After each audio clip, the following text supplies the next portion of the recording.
চৰাইদেউ শিৱসাগৰত অসহায় হৈ পৰিছে প্ৰশাসন।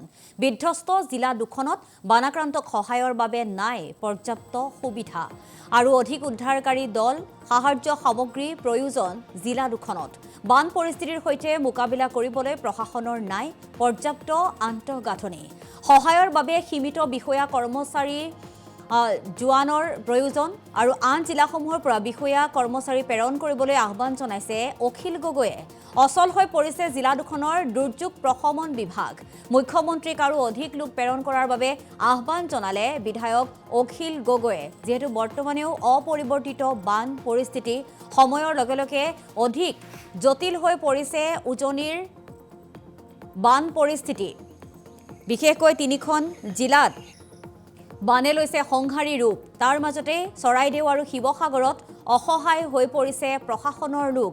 যিসকল লোক পানীত আবদ্ধ হৈ আছে, উদ্ধাৰৰ ক্ষেত্ৰত ব্যৰ্থ হৈছে প্ৰশাসন। অসহায় হৈ পৰিছে প্ৰশাসন। বিধ্বস্ত জিলা দুখনত থকা লোকসকলক অৰ্থাৎ বানাক্ৰান্তক সহায়ৰ বাবে কোনো ধৰণৰ পৰ্যাপ্ত সুবিধা নাই আৰু অধিক উদ্ধাৰকাৰী দলৰ প্ৰয়োজন, সাহায্য সামগ্ৰীৰ প্ৰয়োজন জিলা দুখনত। বান পৰিস্থিতিৰ সৈতে মোকাবিলা কৰিবলৈ প্ৰশাসনৰ নাই পৰ্যাপ্ত আন্তঃগাঁথনি। আৰু বানাক্ৰান্তৰ কাষত গৈ অখিল গগৈ উপস্থিত হৈ পৰিস্থিতিৰ বুজ ল'লে। সহায়ৰ বাবে সীমিত বিষয়া কৰ্মচাৰী জোৱানহে আছে। গতিকে আন জিলাসমূহৰ পৰা বিষয়া কৰ্মচাৰী প্ৰেৰণ কৰিবৰ বাবে আহ্বান জনাইছে বিধায়কগৰাকীয়ে। অচল হৈ পৰিছে জিলা দুখনৰ দুৰ্যোগ প্ৰশমন বিভাগ।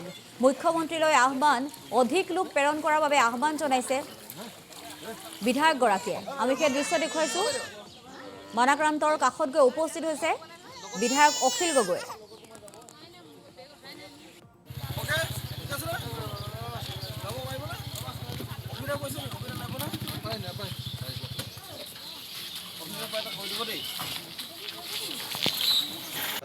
ভাবিছিলোঁ আজি শিৱসাগৰ সমষ্টিত বানপানীৰ প্ৰকোপ কমিব, কিন্তু আজি বানপানীৰ প্ৰকোপ বৃদ্ধি পাইছে। কাৰণ চৰাইদেউ আৰু নাজিৰাত যি পানী জমা হৈ আছিলে, সেই পানী আমাৰ দৰিকা নদীয়েদি এতিয়া আগবাঢ়ি আহি আছে। দৰিকা নদীয়েদি গতিকে আজি দৰিকা নদী আমাৰ ইয়াতে অভাৰড্ৰপ কৰিছে ওপৰেদি। যিটো দৰিকা মথাউৰি মই বনাইছিলোঁ, তাৰ ওপৰত মই আনকি বেগাৰ ব্লকে কি হৈছেগৈ? পানী সোমাইছে নেকি? গাড়ীখন উলিয়াই দিয়ক না প্লিজ, নহ'লেতো পানী বাঢ়িব। কিন্তু পানী বাঢ়িছে এতিয়া, তাৰমানে সেই দৰিকাটো অভাৰড্ৰপ কৰি দিব। তো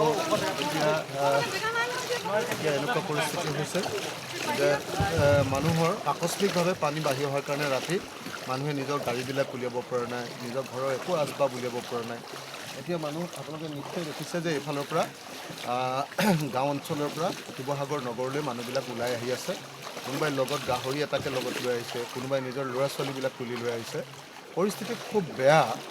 মই অসমৰ মুখ্যমন্ত্ৰী ডাঙৰীয়া এইটো মানে সাধাৰণ এটা বানপানী হিচাপে নাচায়, এটা অস্বাভাৱিক আনপ্ৰেচিডেণ্টেড অভূতপূৰ্ব বানপানী হিচাপে, প্ৰাকৃতিক দুৰ্যোগ হিচাপে চাবলৈ অনুৰোধ জনাইছোঁ।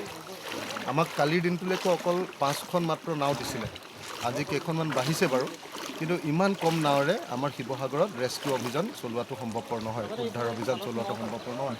বলক দেই, আপোনালোক কোনখন গাঁও? নিমাই জানো বলক।